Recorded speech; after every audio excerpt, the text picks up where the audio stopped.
Iran Israel যুদ্ধবিরতির কয়েক ঘন্টা যেতে না যেতেই আবারও হামলা হয়েছে ইসরায়েলে। ইসরায়েল জুড়ে ধ্বংসস্তূপ, ক্ষতিপূরণ চেয়ে আবেদনের পাহাড়। হামলা পাল্টা হামলার পর যুদ্ধবিরতিতে সম্মত হয় ইরান ইসরায়েল। দুই দেশের মধ্যকার যুদ্ধে তেমন কোনো ক্ষয়ক্ষতির তথ্য জানায়নি ইসরায়েল। তবে মঙ্গলবার তুর্কি সংবাদ মাধ্যম আনাদুলু এজেন্সি এক প্রতিবেদনে ইসরায়েলের ক্ষয়ক্ষতি নিয়ে তথ্য প্রকাশ করেছে।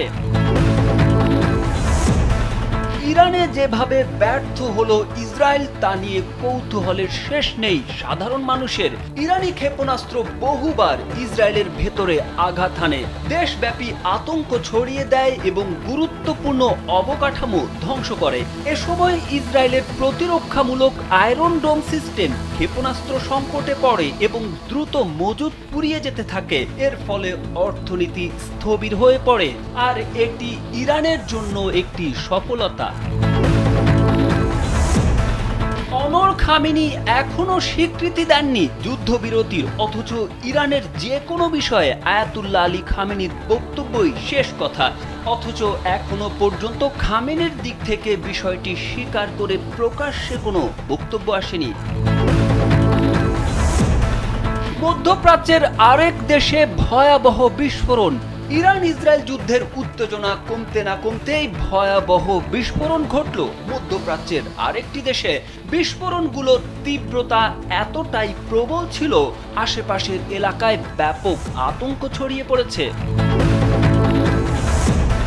পরমাণু নিয়ে কঠিন সিদ্ধান্তে ইরান, পার্লামেন্টে বিল পাস।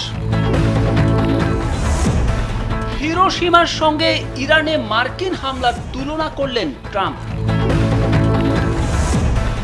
প্রথম মুসলিম মেয়র পেতে যাচ্ছে নিউ ইয়র্ক সিটি। মনোনয়ন দৌড়ে প্রতিদ্বন্দ্বী সাবেক গভর্নর অ্যান্ড্রু কুমো এরই মধ্যে পরাজয় স্বীকার করে তাকে অভিনন্দন জানিয়েছেন। ইরান নিয়ে ট্রাম্পের গোমর ফাঁস করলেন মার্কিন আইন প্রণেতা। আরো কঠিন পথে ইরান, বিপাকে ট্রাম্প নেতানিয়াহু। কারণ ইরানের 60% মাত্রা সমৃদ্ধ করা প্রায় 400 কেজি ইউরেনিয়ামের ক্ষেত্রে কি ঘটেছে সেটি এখনো পর্যন্ত জানা যায়নি। ইরানের এই মাত্রার পারমাণবিক সমৃদ্ধকরণকে অস্ত্র তৈরির জন্য নির্ধারিত মাত্রার কেবল এক ধাপ নিচে রয়েছে বলে মনে করা হয়। সত্যি যদি ইরানের পরমাণু ক্ষতিগ্রস্ত না হয়, তাহলে খুব দ্রুতই লক্ষ্যে পৌঁছাবে ইরান। ইরান ইসরায়েল সহ আজকের আন্তর্জাতিক শীর্ষ 10 নিউজের এবার জানুন বিস্তারিত। টানা 12 দিন ধরে ভয়াবহ যুদ্ধ চলে ইরান ইসরায়েলের মধ্যে। এ সময় হামলা পাল্টা হামলায় দুদেশই ব্যাপক ক্ষতিগ্রস্ত হয়। বিনা উস্কানিতেই ইসরায়েলের বিমান হামলা সহ্য করেনি ইরান। জবাব হিসাবে বৃষ্টির মতো ছড়ে মিসাইল। একের পর এক মিসাইলে নাস্তানাবুদ অবস্থা হয়ে যায় ইসরায়েলের, যা তারা কল্পনাও করেনি। দুদেশের এই উত্তেজনা ছড়ায় মধ্যপ্রাচ্য জুড়ে। তবে শেষ পর্যন্ত ইরান ইসরায়েল সম্মত হয় যুদ্ধবিরতিতে। কিন্তু যুদ্ধবিরতির কয়েক ঘন্টা পরেই হামলা হয়েছে ইসরায়েলে। এবার অবশ্যই ইরান থেকে কোনো ক্ষেপণাস্ত্র যায়নি। ইসরায়েলে এবার হয়েছে ড্রোন হামলা। ইয়েমেন থেকে দেশটিতে এই হামলা চালানো হয়। বুধবার মেহের নিউজ এক প্রতিবেদনে এই তথ্য জানায়। ইসরায়েলের সংবাদ মাধ্যম জানিয়েছে ইয়েমেন থেকে ড্রোন হামলা চালানো হয়েছে। আল জাজিরা জানিয়েছে ইয়েমেন থেকে ইসরায়েলে ড্রোন ছোড়া হয়েছে বলে সূত্র নিশ্চিত করেছে। সূত্রগুলো বলছে ইয়েমেন থেকে ইসরায়েলের দিকে ড্রোন নিক্ষেপ করা হয়েছে।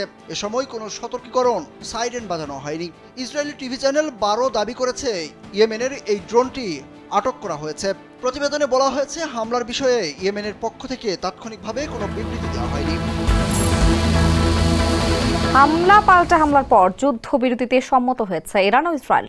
দুই দেশের মধ্যকার যুদ্ধে তেমন কোনো ক্ষয়ক্ষতির তথ্য জানায়নি ইসরায়েল। তবে মঙ্গলবার তুর্কি সংবাদ মাধ্যম আনাদুলু এজেন্সি এক প্রতিবেদনে ইসরায়েলের ক্ষয়ক্ষতি নিয়ে তথ্য প্রকাশ করেছে। ইসরায়েলি কর্তৃপক্ষ জানিয়েছে ইরানের ক্ষেপণাস্ত্র হামলায় ব্যাপক ক্ষয়ক্ষতি হয়েছে। এখন পর্যন্ত এই হামলায় ক্ষতিপূরণ চেয়ে অন্তত ৩৯,০০০ আবেদন জমা হয়েছে। ইসরায়েলের সংবাদ মাধ্যম ইয়েদিওত আহরোনথ জানিয়েছে ১৩ জুন ইসরায়েল ইরান সংঘাত শুরু হওয়ার পর থেকে ইসরায়েলি ট্যাক্স অথরিটির ক্ষতিপূরণ তহবিলে প্রায় ৩৮,৭০০ দাবি জমা পড়েছে। এই দাবিগুলোর মধ্যে ৩০,৮০৯টি ভবনের ক্ষতি, ৩,৭১৩টি যানবাহনের ক্ষতি এবং ৪,০৮৫টি সরঞ্জাম ও অন্যান্য জিনিসপত্রের ক্ষতির দাবি করা হয়েছে। পত্রিকাটি আরও জানিয়েছে আনুমানিক হাজার হাজার অন্যান্য ভবনও ক্ষতিগ্রস্ত হয়েছে, তবে এখনও তাদের জন্য কোনো ক্ষতিপূরণ দাবি জমা পড়েনি। ইসরায়েলি ওয়েবসাইট বেহাদ্রি হারেদিমের প্রতিবেদনে বলা হয়, শুধু মধ্য ইসরায়েলের তেল আবিবে ২৪,৯৩২টি দাবি জমা পড়েছে। এছাড়া দক্ষিণের শহর আশকেলনে ১০,৭৯৩টি দাবি নথিভুক্ত হয়েছে, তবে এখনও ক্ষতিপূরণের মোট আর্থিক পরিমাণের কোনো অনুমান প্রকাশ করা হয়নি।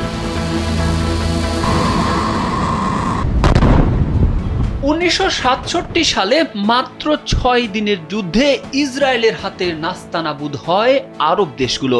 তারপর থেকে ইসরায়েল নিজেকে অপরাজেয় ভাবতে শুরু করে, আর তাই তো সিরিয়া, লেবানন, ইয়েমেন এবং ফিলিস্তিনের নির্বিচারে হামলা চালায় তেল আবিব। কিন্তু এবার ইরান একাই চুরমার করে দিয়েছে ইসরায়েলের অহংকার। মাত্র ১২ দিনের যুদ্ধে ইরানের মুহুর্মুহু ক্ষেপণাস্ত্র হামলায় নিয়মিত বাংকারে পালাতে বাধ্য হয়েছেন ইসরায়েলিরা। টানা ১২ দিন ধরে ইরানের ওপর লাগাতার বিমান হামলার পর ইসরায়েল আদৌ কি অর্জন করলো? যুদ্ধবিরতির ঘোষণা দিয়ে ইসরায়েলি প্রধানমন্ত্রী বেনিয়ামিন নেতানিয়াহু বলেছিলেন লক্ষ্য পূরণ হয়েছে, কিন্তু বাস্তব চিত্র বলছে ভিন্ন কথা। ইরানের পারমাণবিক কর্মসূচি কি ধ্বংস করতে পেরেছে ইসরায়েল? উত্তরটি সম্ভবত না। যুক্তরাষ্ট্রের হামলার আগেই ইরান সম্ভবত অত্যন্ত সুরক্ষিত ও ভূগর্ভস্থ পারমাণবিক স্থাপনা ফোর্দোতে থাকা গোপন ফিউশনযোগ্য পদার্থ সরিয়ে নেয়, যা ছিল দেশটির পুরো পারমাণবিক কর্মসূচির প্রধান বা মূল বিষয়। ফলে ইরানের পারমাণবিক কর্মসূচির ডিক্যাপিটেশন বা মাথা কেটে ফেলা হয়নি বলেই ধরে নেওয়া যায়। ইসরায়েল কি ইরানের শাসন ব্যবস্থার পরিবর্তন আনতে পেরেছে? এর সংক্ষিপ্ত উত্তর হলো তারা অনেকটা বিপরীত ফল অর্জন করেছে, কারণ দেশের ওপর আঘাত এসেছে এই উপলব্ধি থেকে বিরোধীরাও সরকারকে সমর্থন করে। ইরান ইসরায়েল যুদ্ধে বিশ্ব নেতারা ইসরায়েলের দৃষ্টিভঙ্গি সমর্থন করেনি। কেউই বলেনি যে ইরান পুরোপুরি ইউরেনিয়াম সমৃদ্ধ বন্ধ করুক, বরং সবাই আগের অবস্থানে ফিরে যান। ইরান যেন পারমাণবিক অস্ত্র তৈরি না করে। বিশ্বের দৃষ্টিতে ইরান এখন একটি বৈধ পক্ষ। ইউরোপ, চীন বা ভারত সবাই তেহরানের সঙ্গে ব্যবসা চালিয়ে যাচ্ছে। যুদ্ধের শুরুতে ইসরায়েল ইরানের ওপর দ্রুততার সাথে আকাশে প্রাধান্য বিস্তার করতে পারলেও ইরানি ক্ষেপণাস্ত্র বহুবার ইসরায়েলের ভেতরে আঘাত হানে, দেশব্যাপী আতঙ্ক ছড়িয়ে দেয় এবং গুরুত্বপূর্ণ অবকাঠামো ধ্বংস করে। এ সময় ইসরায়েলের প্রতিরক্ষামূলক আয়রন ডোম সিস্টেম ক্ষেপণাস্ত্র সংকটে পড়ে এবং দ্রুত মজুদ ফুরিয়ে যেতে থাকে। এর ফলে অর্থনীতি স্থবির হয়ে পড়ে। এটিও ইরানের জন্য একটি সফলতা। ইসরায়েলের হামলায় ইরানের শত শত মানুষ হতাহত ও দেশটি অবকাঠামোগত ক্ষয়ক্ষতির শিকার হলেও ইসলামী প্রজাতন্ত্র টিকে আছে। তেহরান ধসে পড়েনি। ইরানি ক্ষেপণাস্ত্র লক্ষ্য ভেদে সফল হয়েছে। বিশ্বে তারা এখন আক্রান্ত দেশ হিসেবে পরিচিতি পেয়েছে। তারেক আহমেদ, কালবেলা। ইরান ও ইসরায়েলের মধ্যে যুদ্ধবিরতির বিষয়টি মঙ্গলবার দেশটির প্রেসিডেন্ট সহ সিনিয়র কর্মকর্তারা নিশ্চিত করেছিলেন, কিন্তু এরপরও দেশটির সর্বোচ্চ নেতা আয়াতুল্লাহ আলী খামেনির দিক থেকে বিষয়টি স্বীকার করে প্রকাশ্যে কোনো বক্তব্য আসেনি। মূলত দেশটির কোনো বিষয়ে আয়াতুল্লাহ আলী খামেনির বক্তব্যই শেষ কথা। তাই যুদ্ধবিরতির বিষয়ে ইরানিদের মধ্যে এখনো শঙ্কা রয়েছে। আন্তর্জাতিকভাবেও নজর দেওয়া হচ্ছে যে খামেনি এই বিষয়ে কখন কথা বলেন। ব্রিটিশ গণমাধ্যম বিবিসির এক প্রতিবেদনে বিষয়টি জানানো হয়েছে। খামেনি তেহরানে তার নিয়মিত বাসভবনে অবস্থান না করে নিরাপদ বাংকারে অবস্থান করছেন এমন খবর আগে এসেছে, যদিও তারা নিশ্চিত করেনি। সবশেষ গত 18 জুন তার আগে থেকে রেকর্ড করা একটি ভিডিও বার্তা টেলিভিশনে প্রচার হয়েছে। ওই ভাষণে তিনি নিঃশর্ত আত্মসমর্পণ করতে ডোনাল্ড ট্রাম্প যে আহ্বান জানিয়েছিলেন তা প্রত্যাখ্যান করেছিলেন। ভিডিওটি ছিল পূর্ব রেকর্ডকৃত। সোমবার রাতে মার্কিন প্রেসিডেন্ট ডোনাল্ড ট্রাম্প ইরান ও ইসরায়েলের যুদ্ধবিরতিতে সম্মত হওয়ার বিষয়টি ঘোষণা করেন। পরের দিন ইরান ও ইসরায়েলের দিক থেকে যুদ্ধবিরতির বিষয়টি নিশ্চিত করা হয়। সিরিয়া, লেবানন, ইয়েমেন, ফিলিস্তিনে নির্বিচারে হামলা করে ইসরায়েল নিজেকে অপরাজেয় ভাবতে শুরু করেছিল। আর তাই গেল 13 জন হামলা করে বসে মধ্যপ্রাচ্যের দেশ ইরানে। কিন্তু ইরানের মুহুর্মুহু ক্ষেপণাস্ত্র হামলায় ধ্বংসস্তূপে পরিণত হতে থাকে ইসরায়েল। হামলা থেকে বাঁচতে নিয়মিত বাংকারে লুকাতে বাধ্য হয় ইসরায়েলিরা। এমত অবস্থায় যুদ্ধবিরতিতে যায় দেশটি। কিন্তু যুদ্ধবিরতির একদিন যেতে না যেতেই এবার ভয়াবহ বিস্ফোরণ ঘটল মধ্যপ্রাচ্যের আরেকটি দেশে। মধ্যপ্রাচ্যের দেশ সিরিয়ায় ভয়াবহ বিস্ফোরণ ঘটেছে। দেশটিতে অন্তত 10টি শক্তিশালী বিস্ফোরণের খবর পাওয়া গেছে। বুধবার মেহের নিউজ এজেন্সির এক প্রতিবেদনে এ তথ্য জানানো হয়েছে। প্রতিবেদনে বলা হয়েছে, সিরিয়ায় একের পর এক শক্তিশালী বিস্ফোরণে কেঁপে উঠেছে লাতাকিয়া প্রদেশের গ্রামীণ এলাকা। স্থানীয় ও আঞ্চলিক গণমাধ্যম সূত্রে জানা গেছে, সিরিয়ার লাতাকিয়া প্রদেশের গ্রামীণ এলাকায় অবস্থিত কুরফাইস গ্রামের কাছে 10টিরও বেশি শক্তিশালী বিস্ফোরণ সংঘটিত হয়েছে। এই বিস্ফোরণগুলো ক্ষমতাসীন আল জোলানি গোষ্ঠীর সঙ্গে সংশ্লিষ্ট বিদেশি জঙ্গি গোষ্ঠীর ঘাঁটিগুলোকে নিশানা করে সংঘটিত হয়েছে। স্থানীয় সূত্র জানিয়েছে, এই বিস্ফোরণগুলোর তীব্রতা এতটাই প্রবল ছিল, আশেপাশের এলাকায় ব্যাপক আতঙ্ক ছড়িয়ে পড়েছে। এসব হামলার পেছনে কে বা কারা রয়েছে বা ক্ষয়ক্ষতির বিস্তারিত কিছু এখনো জানা যায়নি। সংশ্লিষ্ট নিরাপত্তা বাহিনী ঘটনাস্থল ঘিরে তদন্ত শুরু করেছে। ইরানকে কোনোভাবেই পারমাণবিক সক্ষমতা অর্জন করতে দিতে নারাজ ইসরায়েল, যুক্তরাষ্ট্র তথা পশ্চিমারা। কিন্তু নাছোড়বান্দা ইরানও যে কোনোভাবেই হোক পারমাণবিক সক্ষমতা অর্জন করতে মরিয়া। তাই তো দীর্ঘ 12 দিন ইসরায়েলের হামলা সত্ত্বেও পরমাণু নিয়ে কঠিন সিদ্ধান্ত নিয়েছে ইরান। দেশটির পার্লামেন্টে পরমাণু সংক্রান্ত একটি বিল পাশ হয়েছে। এই সিদ্ধান্ত এমন এক সময় এলো যখন ইসরায়েলের সঙ্গে ইরানের উত্তেজনা তুঙ্গে। বুধবার ইরানের পার্লামেন্ট আন্তর্জাতিক পরমাণু শক্তি সংস্থা IAEA এর সঙ্গে সহযোগিতা স্থগিত সংক্রান্ত একটি বিল অনুমোদন করেছে। রাষ্ট্রীয় সংবাদ মাধ্যম নূর নিউজ জানিয়েছে, এই বিল অনুমোদিত হয়। এর ফলে দেশটির পরমাণু কার্যক্রমে আন্তর্জাতিক পর্যবেক্ষণ ও স্বচ্ছতার পথ আরও সংকুচিত হলো। ইসরায়েলের অভিযোগ, ইরান গোপনে পারমাণবিক অস্ত্র তৈরি করছে। তবে ইরান সবসময় বলে আসছে তার পরমাণু কর্মসূচি শান্তিপূর্ণ উদ্দেশ্যে পরিচালিত। বিলটি এখন আইনে পরিণত করতে গেলে গার্ডিয়ান কাউন্সিলের অনুমোদন প্রয়োজন হবে। এতে বলা হয়েছে, ভবিষ্যতে IAEA এর পরিদর্শকদের ইরানের পারমাণবিক স্থাপনায় প্রবেশ করতে হলে জাতীয় নিরাপত্তা কাউন্সিলের অনুমোদন নিতে হবে। পার্লামেন্টের জাতীয় নিরাপত্তা কমিটি ইতিমধ্যে বিলটির মূল কাঠামো অনুমোদন করেছে। কমিটির মুখপাত্র জানিয়েছেন, বিল কার্যকর হলে IAEA এর পর্যবেক্ষণ ক্যামেরা স্থাপন, নিয়মিত পরিদর্শন ও রিপোর্ট দেওয়া স্থগিত রাখা হবে। এই বিল পাশ ইরানের পরমাণু কর্মসূচি নিয়ে আন্তর্জাতিক উদ্বেগ আরও বাড়িয়ে তুলতে পারে বলে ধারণা করা হচ্ছে। 1945 সালের 6 আগস্ট জাপানি সময় ঠিক সকাল 8:15 জাপানের হিরোশিমা শহরে পারমাণবিক বোমা হামলা চালায় যুক্তরাষ্ট্র। হিরোশিমায় যে বোমাটি ফেলা হয়েছিল, মার্কিনিরা তার নাম দিয়েছিল লিটল বয়। এটির শক্তি ছিল প্রায় 12 থেকে 15,000 টন TNTর বিস্ফোরণ ক্ষমতার সমান। 2 কিলোমিটার এলাকার মধ্যে যত স্থাপনা ছিল সবই মাটির সঙ্গে মিশে গিয়েছে। চোখের নিমেষে পুড়ে ছাই হয়ে গিয়েছে শহরের অধিকাংশ স্থান। এবার সেই ভয়াবহ হামলার সঙ্গে সম্প্রতি ইরানে চালানো মার্কিন বিমান হামলার তুলনা করেছেন প্রেসিডেন্ট ডোনাল্ড ট্রাম্প। বুধবার নেদারল্যান্ডসে ন্যাটো শীর্ষ সম্মেলনে ট্রাম্প বলেন, তিনি হিরোশিমার উদাহরণ দিতে চান না, তিনি নাগাসাকির উদাহরণ দিতে চান না, কিন্তু এটি মূলত একই জিনিস যা যুদ্ধের সমাপ্তি ঘটিয়েছিল। তিনি আরও বলেন, আমরা যদি এটি না করতাম তাহলে তারা এখনো যুদ্ধ করত। ট্রাম্পের দাবির মধ্য দিয়ে ইরানের পারমাণবিক কর্মসূচি কয়েক দশক পিছিয়ে দেওয়া হয়েছে। ইরানের পারমাণবিক উচ্চাকাঙ্ক্ষা সম্পর্কে ট্রাম্প আরও বলেন, তিনি মনে করেন না তারা আর কখনো এটা করবে, তারা কেবল নরকের মধ্য দিয়ে গেছে। নিউ ইয়র্কে এবার একজন মুসলমান মেয়র হতে পারেন, এর লক্ষ্যে চলছে হাই ভোল্টেজ প্রচারণা।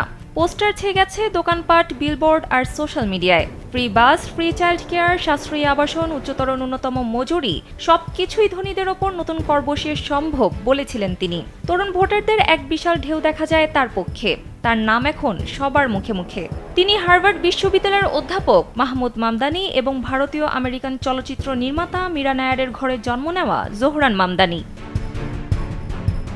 মাত্র 1 বছর আগেও তিনি ছিলেন রাজনৈতিক বৃত্তের বাইরে। জোহরানের বাবা উগান্ডা বংশোদ্ভূত। স্নাতক শেষ করার পর জোহরান তার মায়ের চলচ্চিত্রের সেটে কাজ করেন এবং র্যাপ ক্যারিয়ারে হাত দেন। তার মঞ্চ নাম ইয়ং কার্ডামন দ্বারা সর্বাধিক পরিচিত মামদানি। তিনি তার সংক্ষিপ্ত সঙ্গীত ক্যারিয়ারে ন্যানি ও সিদ্দা মুকিয়ালো সহ একাধিক গান প্রকাশ করেন। টানা কয়েক মাস ধরে চলা উত্তেজনার অবসান ঘটিয়ে নিউ ইয়র্ক সিটি নির্বাচনে ডেমোক্রেটিক পার্টির মনোনয়ন পেতে যাচ্ছেন জোহরান। মনোনয়ন দৌড়ে প্রতিদ্বন্দ্বী সাবেক গভর্নর অ্যান্ড্রু কুয়োমো এরই মধ্যে পরাজয় স্বীকার করে তাকে অভিনন্দন জানিয়েছেন। 67 বছর বয়সী কুয়োমো দীর্ঘ অভিজ্ঞতা, পরিচিতি ও তহবিল নিয়েও এই তরুণকে টপকাতে পারেননি।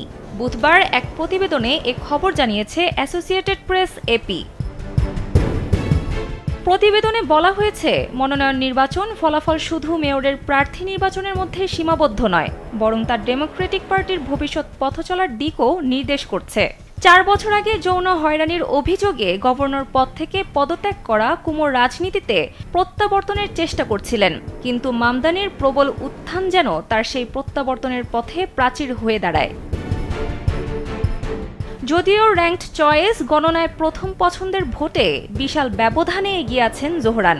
আর নিউ ইয়র্ক সিটির নির্বাচনী বোর্ড জানিয়েছে 2 লাখেরও বেশি ভোটার কেবল একজন প্রার্থীকে বেছে নিয়েছেন, যার অর্থ হলো জোহরানের হাতেই বিজয়ের চাবিকাঠি। কেননা উদার অভিবাসীদের নগরী নিউ ইয়র্ক ডেমোক্রেটদের অন্যতম ঘাঁটি।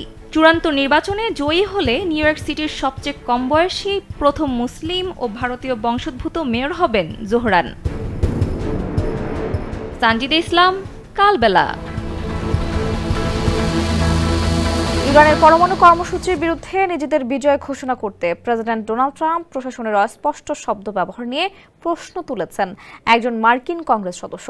বিবিসির সাথে সাক্ষাৎকারে ডেমোক্রেট ব্র্যাড শেরম্যান বলেছেন, ইরান এখনও তাদের মজুদ ধরে রেখেছে, যা প্রায় 9টি পারমাণবিক অস্ত্রের জন্য যথেষ্ট। তিনি আরো বলেন, ইউরেনিয়াম সমৃদ্ধকরণের জন্য জরুরি সেন্ট্রিফিউজগুলো যুক্তরাষ্ট্র ধ্বংস করতে পেরেছে এমন কোনো ইঙ্গিত হোয়াইট হাউস থেকে এখনো পাওয়া যায়নি। তবে ইরানের পরমাণু স্থাপনা ধ্বংস না হওয়ার খবর আবারও নাকচ করেছেন প্রেসিডেন্ট ট্রাম্প। যদিও ফাঁস হওয়া গোয়েন্দা প্রতিবেদনে বলা হয়েছে, মার্কিন হামলায় ইরানের পরমাণু কর্মসূচি ধ্বংস হয়নি। এয়ারফোর্স ওয়ানে সাংবাদিকদের সাথে কথা বলতে গিয়ে মার্কিন প্রেসিডেন্ট বলেছেন, নিখুঁতভাবে আঘাত হেনে ইরানের 3টি পারমাণবিক স্থাপনা ধ্বংস করা হয়েছে। মার্কিন গণমাধ্যমের প্রতিবেদনগুলো তাদের প্রতি অত্যন্ত অসম্মানজনক, যারা এই হামলা চালিয়েছে। এর আগে এই হামলাকে দেশের সবচেয়ে সফল সামরিক হামলাগুলোর মধ্যে একটি উল্লেখ করে এটিকে অবজ্ঞা করার চেষ্টার জন্য সোশ্যাল মিডিয়ায় সংবাদ মাধ্যমগুলোর সমালোচনা করেন ট্রাম্প। ইরান ইসরায়েল যুদ্ধ সবেমাত্র শেষ হয়েছে। এখন দুদেশেরই বুকে ক্ষতচিহ্ন, কিন্তু মধ্যপ্রাচ্য জুড়ে যখনই উত্তেজনা সৃষ্টি হয় তখনই তার পেছনে থাকে বিশ্ব পরাশক্তি যুক্তরাষ্ট্র। এবারও তার ব্যতিক্রম ঘটেনি। মধ্যপ্রাচ্য জুড়ে আধিপত্য বিস্তার করে রাখা মার্কিন মুলুকের বাইরে গিয়ে কেউ কোনো কিছু করতে গেলেই হাতিয়ার হিসাবে ইসরায়েলকে ব্যবহার করে তারা। তবে আগের হিসেব এবার পাল্টে গেছে। হঠাৎ করে ইরানকে হামলা করে বসায় ইসরায়েল খুব বেশি সুবিধা করতে পারেনি। তাদের দুমড়ে মুষড়ে শেষ করে দিয়েছে ইরান। ইসরায়েল জুড়ে যখন ধ্বংসযজ্ঞ আর যুদ্ধের রসদও শেষ হয়ে আসছিল, ঠিক সে সময়ই যুদ্ধবিরতির পথ বেছে নেয় নেতানিয়াহু। ইরান ইসরায়েলের যুদ্ধবিরতির পর থেকেই ঘুরপাক খাচ্ছে নানা তথ্য, এমনকি মার্কিন গোয়েন্দা তথ্য ফাঁসেরও দাবি উঠেছে। যুক্তরাষ্ট্রের গণমাধ্যমে ফাঁস হওয়া মার্কিন গোয়েন্দা সংস্থার প্রাথমিক মূল্যায়ন যদি সঠিক হয়, তাহলে স্বাভাবিকভাবেই উদ্বেগ দেখা দেবে এবং প্রশ্ন উঠবে, ইরান এখন কি করবে। ইসরায়েল ও যুক্তরাষ্ট্রের বিমান হামলা কি ইরানের পারমাণবিক কর্মসূচিকে উল্লেখযোগ্যভাবে বিলম্বিত করার পরিবর্তে আরও গতিশীল করতে উদ্বুদ্ধ করবে, বিশেষ করে যখন ক্ষয়ক্ষতি কাটিয়ে উঠবে এবং নিহত বিজ্ঞানীদের জায়গায় নতুনদের নিযুক্ত করা হবে? তখন কি এই কর্মসূচির গতি বাড়বে? প্রশ্ন উঠছে এমনই। ব্রিটিশ সংবাদ মাধ্যম বিবিসির মধ্যপ্রাচ্যের সংবাদদাতা হুগো ব্যাচেগারের এক বিশ্লেষণে এসব তথ্য উঠে এসেছে।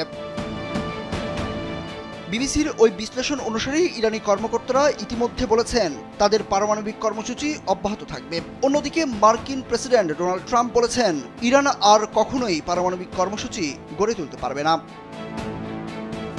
তবে ইরানের ক্ষমতাসীন নেতারা এখন বুঝে গেছেন একটি নির্দিষ্ট সীমা অতিক্রম করা হয়েছে এবং এমন অস্ত্রই হয়তো ভবিষ্যতের হামলা থেকে তাদের কেবল রক্ষা করতে পারে। পারমাণবিক কর্মসূচি বাতিল করার দাবিতে উত্তর কোরিয়ার ওপর সব ধরনের চাপ প্রয়োগ করা সত্ত্বেও দেশটির ভান্ডারে পারমাণবিক অস্ত্র যুক্ত হয়েছে। পারমাণবিক অস্ত্রধারী হওয়ায় এই দেশটি কখনোই কোনো ধরনের হামলার শিকার হয়নি। ইরানের 60% মাত্রা সমৃদ্ধ করা প্রায় 400 কেজি ইউরেনিয়ামের ক্ষেত্রে কি ঘটেছে সেটিও এখন পর্যন্ত জানা যায়নি। ইরানের এই মাত্রায় পারমাণবিক সমৃদ্ধকরণে অস্ত্র তৈরির জন্য নির্ধারিত মাত্রার কেবল এক ধাপ নিচে রয়েছে বলে মনে করা হয়। সত্যিই যদি ইরানের পরমাণু ক্ষতিগ্রস্ত না হয় তাহলে খুব দ্রুতই লক্ষ্যে পৌঁছাবে ইরান। সুরজ আহমেদ, কালবেলা।